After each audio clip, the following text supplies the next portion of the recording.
एक perception India के बारे में है कि साफ़ सफाई नहीं है, गंदगी बहुत है। भारत के बारे में एक है कि यहाँ पे सेफ़ नहीं है। क्राइम जो है वहाँ पे भी होता है, गंदगी वहाँ पे भी है। एक बहुत भारत के बारे में बोलते हैं कि यहाँ पे रेप बहुत होता है, इससे ज़्यादा रेप अमेरिका में होते हैं। कभी भी हमारे अच्छे हाईवे नहीं दिखाएंगे, कभी भी ये नहीं दिखाएंगे कि हमारी जीडीपी चाइना से ज़्यादा है, कभी ये नहीं दिखाएंगे कि हमारे यहाँ लग्जरी होटल्स हैं। भारत देश में जितने भी टूरिस्ट आते हैं उसमें से 30 से 40% रिपीट आते हैं। अब ये हमारे देश की खासियत होगी, हमारे लोगों की खासियत होगी, हमारा खान पान कल्चर, हम कैसे बात करते हैं, अच्छा होगा तभी आते हैं और वो फर्स्ट हैंड एक्सपीरियंस है। बट लेकिन जब पहले लोग आते हैं उनके लिए कल्चर शॉक होता है। तो इंडिया में अभी भी बहुत सारे लोग जो संख्या में हैं वो योगा मेडिटेशन इसके लिए आते हैं। और ये मतलब आपको सरप्राइजिंग होगा कि ये सिर्फ बूढ़े लोग नहीं हैं, यंग लोग भी आते हैं। कई सारे जो बाहर से टूरिस्ट आते हैं वो वेडिंग देखने भी जाते हैं इंडिया। कोशिश करते हैं, कहीं वेडिंग हो रही है, कुछ हो रही है तो गाइड से बोलते हैं भाई हमें भी दिखा।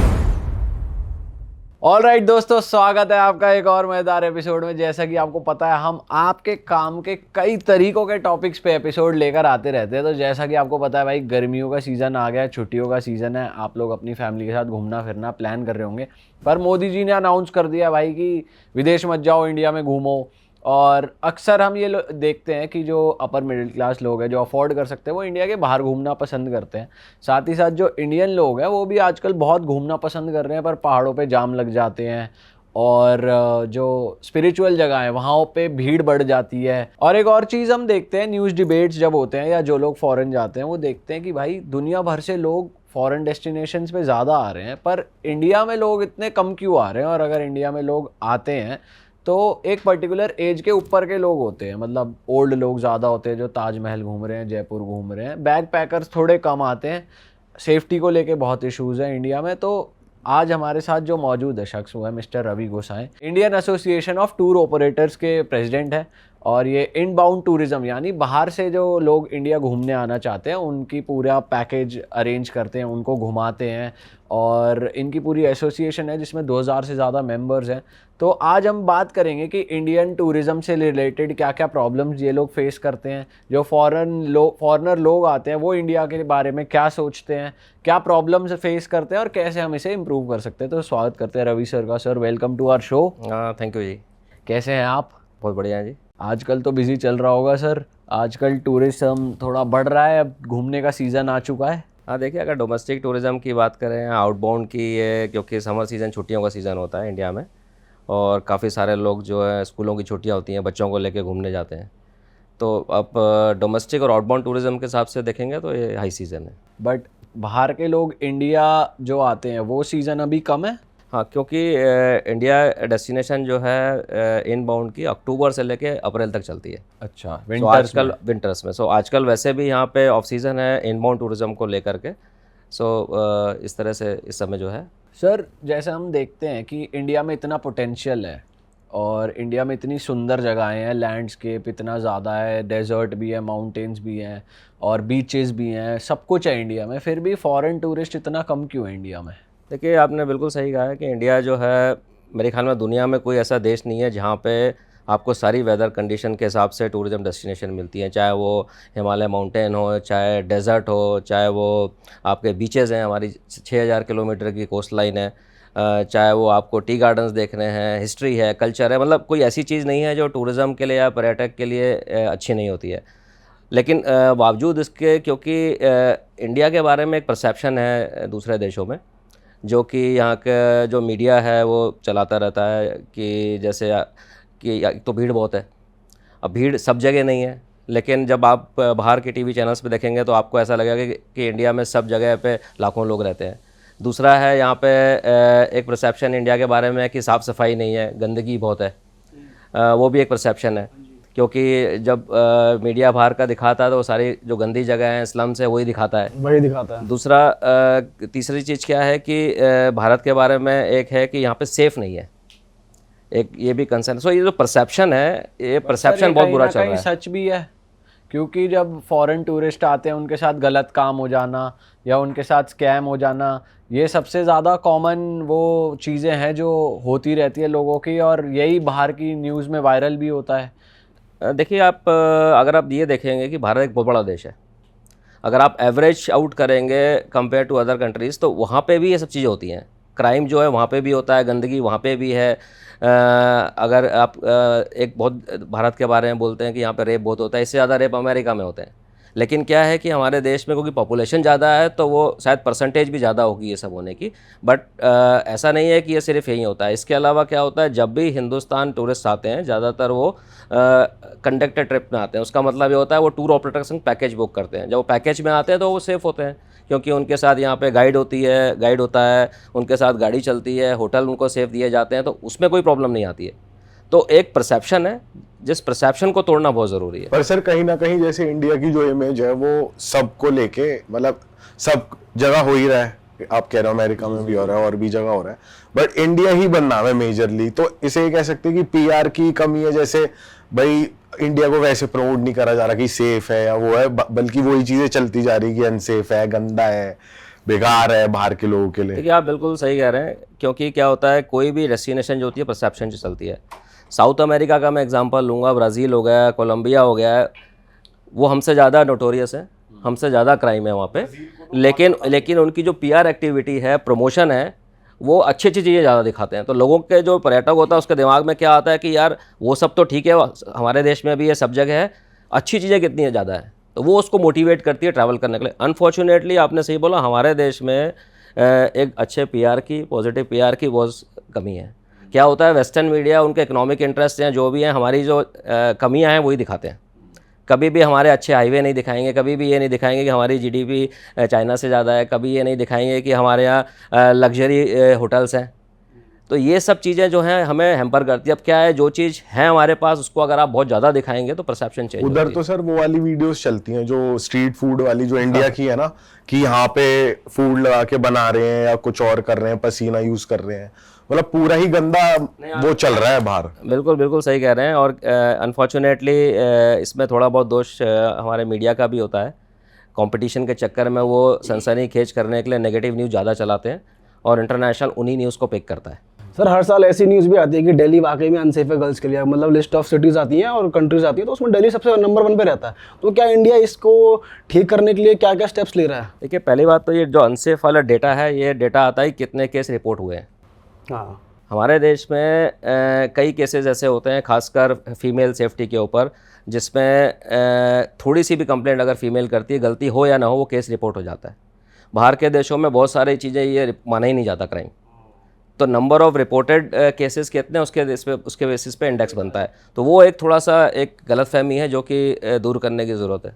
सर और क्या क्या परसेप्शन जब आप लोगों से मिलते हो, फॉरेनर से मिलते हो, क्या क्या वो लेकर आते हैं सोच अपने बारे में इंडिया में, और जाते हुए उनकी सोच कैसे बदलती है, नहीं बदलती है, क्या होता है? नहीं देखिए बहुत अच्छा क्वेश्चन है आपका, क्योंकि भारत देश में जितने भी टूरिस्ट आते हैं उसमें से 30 से 40% रिपीट आते हैं। अब ये हमारे देश की खासियत होगी, हमारे लोगों की खासियत होगी, हमारा खान पान, कल्चर, हम कैसे बात करते हैं, अच्छा होगा तभी आते हैं और वो फर्स्ट हैंड एक्सपीरियंस है। बट लेकिन जब पहले लोग आते हैं उनके लिए कल्चर शॉक होता है। कल्चर शॉक का मतलब है उनके देशों में, अगर हम वेस्टर्न कंट्रीज़ की बात करें या जो एशिया में भी जो सिंगापुर वगैरह जो हैं काफ़ी डेवलप कंट्रीज़ हैं, वो लोग जब यहाँ पे आते हैं तो उनके यहाँ पे सब चीज़ें सिस्टमेटिक चलती हैं जो कि हमारे यहाँ नहीं चलती। लेकिन फिर भी हमारे यहाँ सब कुछ अच्छे से चलता है। मान लीजिए ट्रैफिक है सड़क पे, वहाँ रूल से चलता है। हमारे यहाँ रूल हैं लेकिन अपने एक सेल्फ गाइडेड रूल बने हुए हैं, लेफ़्ट राइट सब जगह से निकलते हैं। उसके बावजूद सब कुछ स्मूथ चल रहा है। इतने सारे लोगों के होने के बावजूद हमारे यहाँ पे सारी चीज़ें व्यवस्थित हैं। तो ये सब देख करके उन्हें बहुत सरप्राइज़ होता है। आपने स्ट्रीट फूड की बात करी थी, अनहाइजीन की बातें होती हैं यहाँ पे, कंडीशन है, उसके बावजूद सब खाते हैं और काफ़ी लोग खा के अच्छे से चल रहे हैं।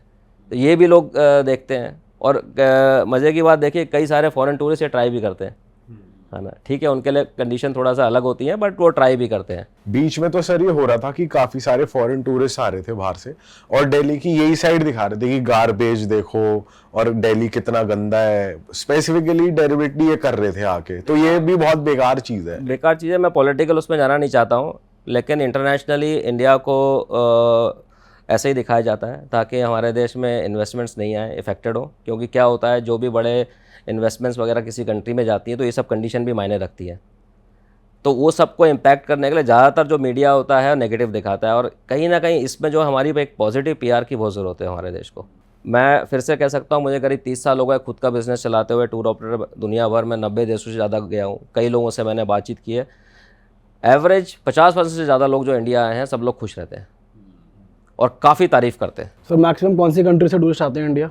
इस समय हमारे यहाँ अमेरिका से सबसे ज़्यादा टूरिस्ट आते हैं, अच्छा। और फिर जो यूरोप के, जैसे इंग्लैंड से काफ़ी टूरिस्ट आते हैं, यूके से, और यूरोप, फ्रांस हो गया, जर्मनी हो गया, स्पेन हो गया, इटली हो गया। बट सर जैसे हम बात कर रहे थे, ओल्ड एज लोग ज़्यादा आते हैं, ऐसा क्यों है? यंगस्टर्स क्यों नहीं आ रहे? जबकि यंगस्टर्स जब आते हैं तो हमने, जैसे हम लोग थाईलैंड गए हैं या यूरोप गए हैं, जब यंगस्टर्स आते हैं तो कई तरह की इकोनॉमी बूस्ट होती है, जैसे क्लब्स, पब्स और पार्टीज, फेस्टिवल्स और बाइक्स और चीज़ें, यंग कैफ़ेज़, सबकी इकोनॉमी बूस्ट होती है। ओल्ड एज जो लोग जब आते हैं तो थोड़ा लग्जरी और वो लोग एक्सप्लोर कम करते हैं, तो यंग लोगों क्यों नहीं आते नहीं, इंडिया? आपने अगेन, मैं मुझे बड़ी खुशी हो रही है आपके क्वेश्चन सुन करके कि सबसे पहले तो एक भारत का, एक दुनिया भर में एक नोशन है एज ए टूरिज्म डेस्टिनेशन कि कल्चर और हेरिटेज, और ये बहुत हैवी डेस्टिनेशन है। हैवी डेस्टिनेशन का मतलब है यहाँ जब आएंगे तो आपको हिस्ट्री के बारे में बहुत कुछ पता लगेगा, कल्चर के बारे में पता लगेगा, डिफरेंट लोग हैं यहाँ पे, डिफरेंट तरह की भाषाएं बोली जाती हैं, डिफरेंट तरह का खाना है यहाँ पे,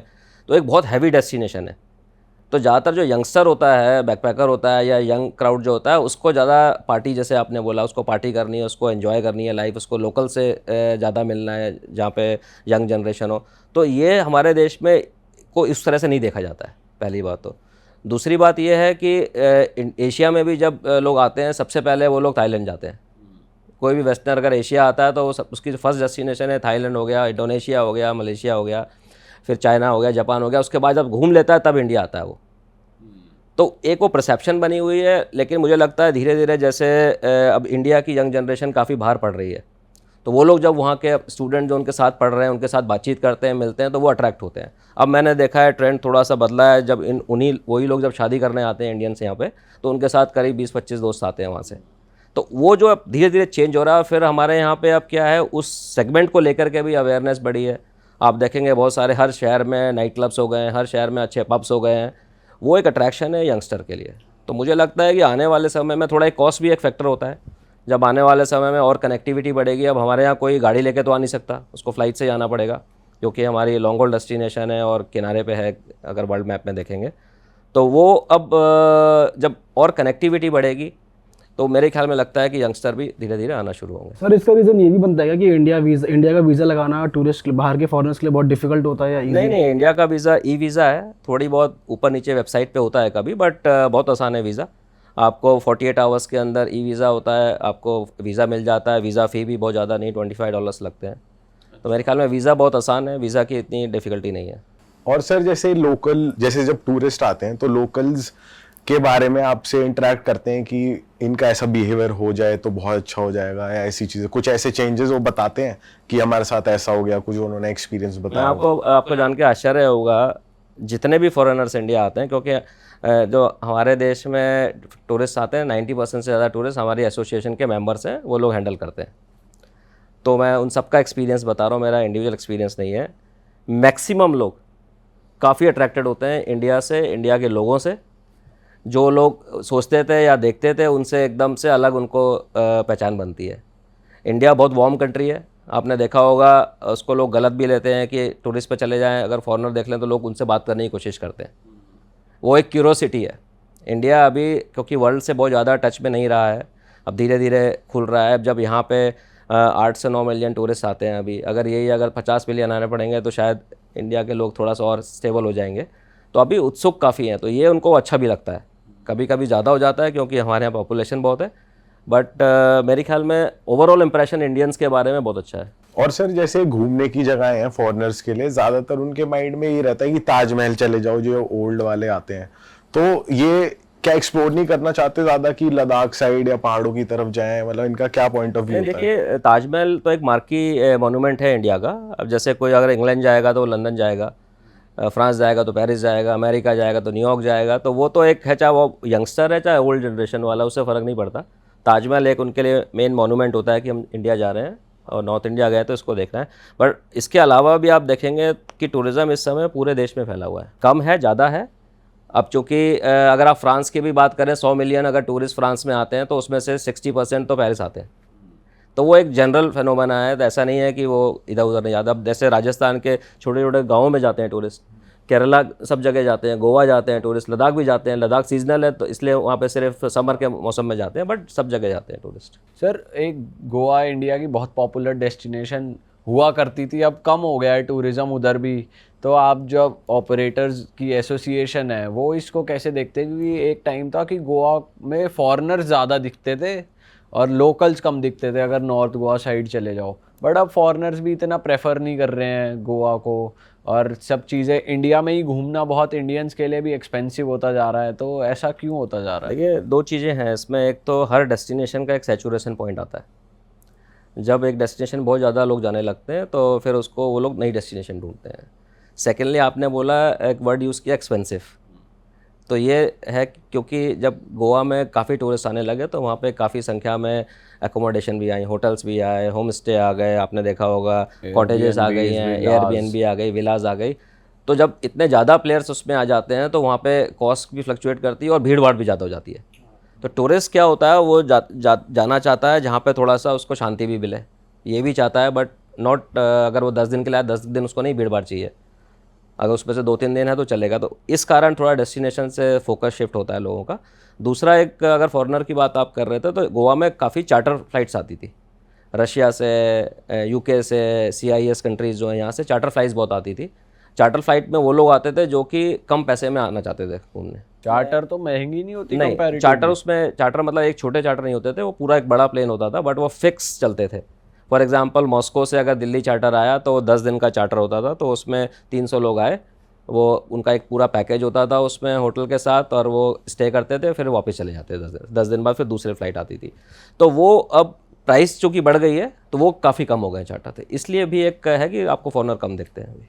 और सर, लोकल टूरिज्म में जो हमारी गवर्नमेंट है वो मेजरली स्पिरिचुअल मंदिर वगैरह वाली जो डेस्टिनेशंस है उन पे काम कर रही हैं, वो और जगहें क्यों नहीं अच्छी कर रही हैं, और क्यों नहीं खोल रहा है, या इंफ्रा क्यों नहीं हो रहा? जैसे हिमाचल ले लो या उत्तराखंड ले लो, अब जैसे टूरिज़्म बढ़ रहा है तो उसका रिक्वायर्ड इंफ्रास्ट्रक्चर पे क्यों नहीं काम हो रहा? क्योंकि हम देख रहे हैं 24-24 घंटों के जाम लग जाते हैं और दिक्कतें होती हैं। तो नहीं, ये तो जो ओवर कैपेसिटी है और ट्रैफिक जाम लगना, खासकर वीकेंड्स पे और जब छुट्टियां होती हैं, तो एक बहुत बड़ा इशू है जिस पे सरकार को काम करना चाहिए। और ऐसा नहीं है काम नहीं कर रहे हैं, विचार भी चलते रहते हैं, क्योंकि हम लोग मिनिस्ट्री ऑफ टूरिज्म से काफ़ी क्लोजली काम करते हैं एज ए स्टेक होल्डर, उनको सजेशन देते रहते हैं और उसमें आने वाले समय में करते रहते हैं। बट हाँ, मैं जो आपने बोला कि काफ़ी सारे टूरिस्ट दूसरी डेस्टिनेशन क्यों नहीं प्रमोट करते हैं, इंडिया में टूरिज़्म जो है वो स्टेट सब्जेक्ट है।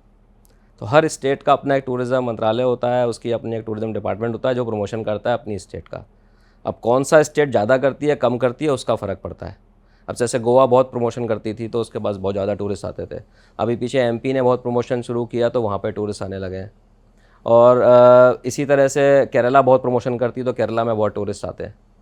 तमिलनाडु बहुत प्रमोशन करती है तो तमिलनाडु में भी बहुत टूरिस्ट आते हैं। तो इस तरह से जो है ये एक इकोसिस्टम काम करता है। दूसरा, अपने स्पिरिचुअल टूरिज़्म की बात करें, देखिए हिंदुस्तान अगर बाहर देखेंगे तो अभी भी एक स्पिरिचुअल डेस्टिनेशन मानी जाती है। स्पिरिचुअलिटी, रिलीजन और स्पिरिचुअलिटी दोनों में अंतर है, पहली बात तो religion is a different thing, spirituality. So India में अभी भी बहुत सारे लोग जो संख्या में हैं वो योगा, मेडिटेशन इसके लिए आते हैं। और ये मतलब आपको सरप्राइजिंग होगा कि ये सिर्फ बूढ़े लोग नहीं हैं, यंग लोग भी आते हैं।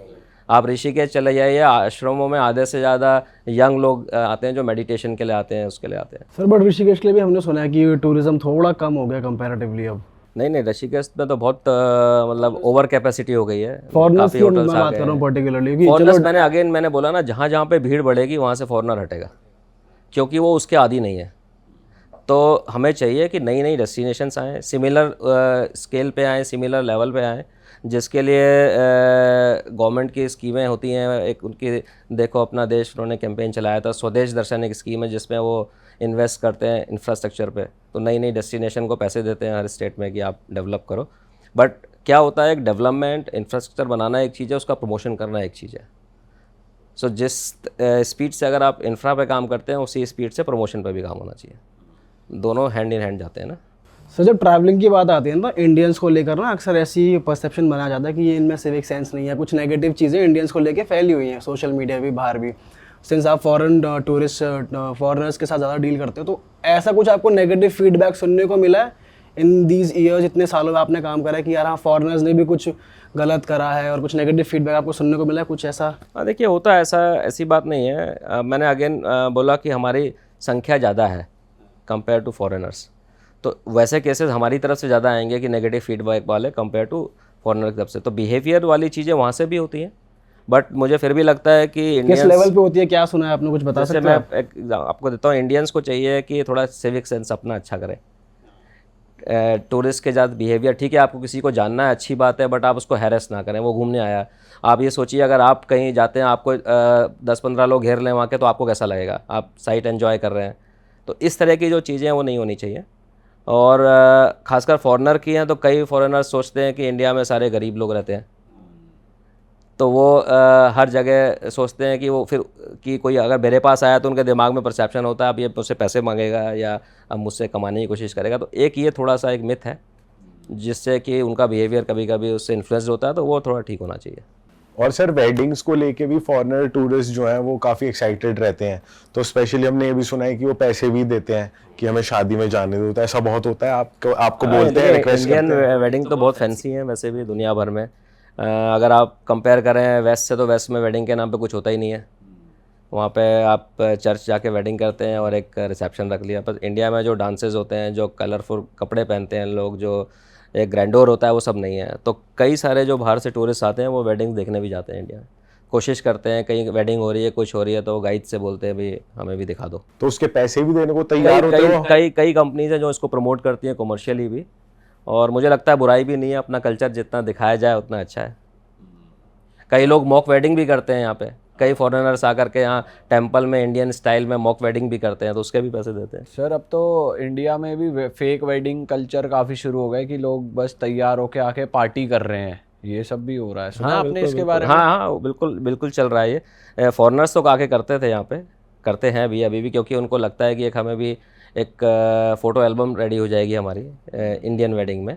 अब इंडियंस भी मैंने सुना है काफ़ी कर रहे हैं आजकल। सर सिंस आप इस बिज़नेस में हो तो मैं एक बात जानना चाहूँगा, क्या ये मेंटालिटी रहती है बीइंग अ बिजनेसमैन और इस इंडस्ट्री से कि बाहर से कोई आ रहा है तो थोड़ा एक्स्ट्रा चार्ज कर लो, इनकी करेंसी में फ़र्क नहीं पड़ेगा, मतलब वही प्राइस लोकल के लिए अलग होगा और फॉरेनर के लिए ज़्यादा होगा, ऐसा होता है? हाँ देखिए, काफ़ी हद तक तो मैं सच बोलूँगा इस पे कि हमारे देश में हर तरह के लोग हैं, हर एक का अपना जो एजुकेशन लेवल है कम ज़्यादा है।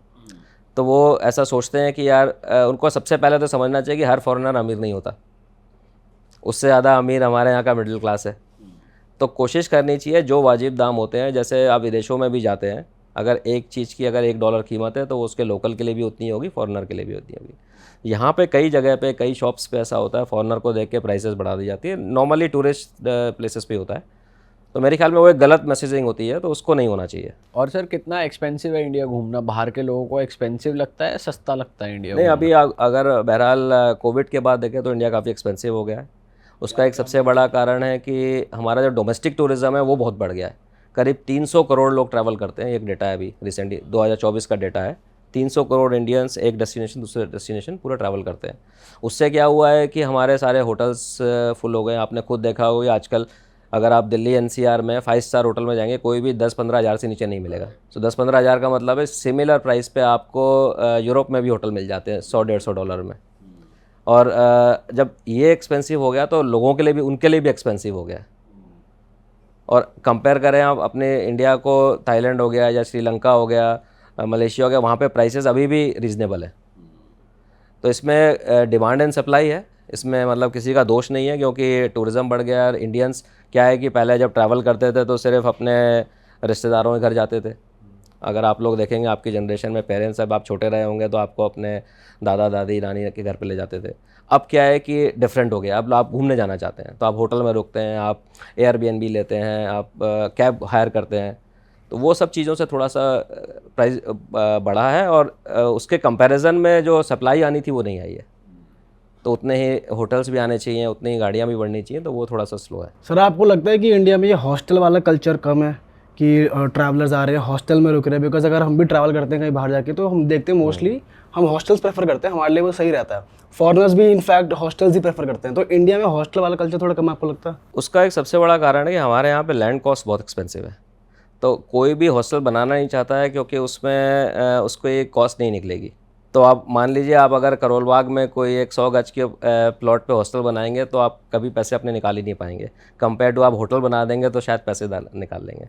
तो वो एक थोड़ा सा डिस्पैरिटी है प्राइसेस की। सर ये हॉस्टल वाला कल्चर गोवा में और ऋषिकेश में तो लोग कर रहे हैं फॉलो, मैंने देखा है काफी सारे खुले हैं अभी रिसेंटली, तो ये बढ़ रहा है धीरे धीरे। नहीं, बढ़ रहा है। कई कंपनियां अब आ गई हैं स्पेशलाइज, जो हॉस्टल वगैरह हो गए, जो हॉस्टल में ही काम करती है और लीज पे लेकर के हॉस्टल्स बना रहे हैं। तो मेरे ख्याल में देखिए वो भी एक अच्छा सेगमेंट है, क्योंकि किसी भी कंट्री में अगर यूथ जाता है तो उसका प्रमोशन और तेज़ी से होता है। वो उसको आप सिर्फ इकोनॉमिक उससे ना लें कि वो पैसे कम खर्च करेगा, या लेकिन उसको आप एक पॉजिटिव प्रमोशन की तरह से लें। आपने देखा होगा कई जो यंगस्टर्स इंडिया में आते हैं फॉरेनर्स, वो लोग जब उसको प्रमोट करते हैं, लोकल से बातचीत करते हैं, खाना है ये सब, तो वो ज़्यादा वायरल होता है और कहीं ना कहीं इंडिया का प्रमोशन होता है।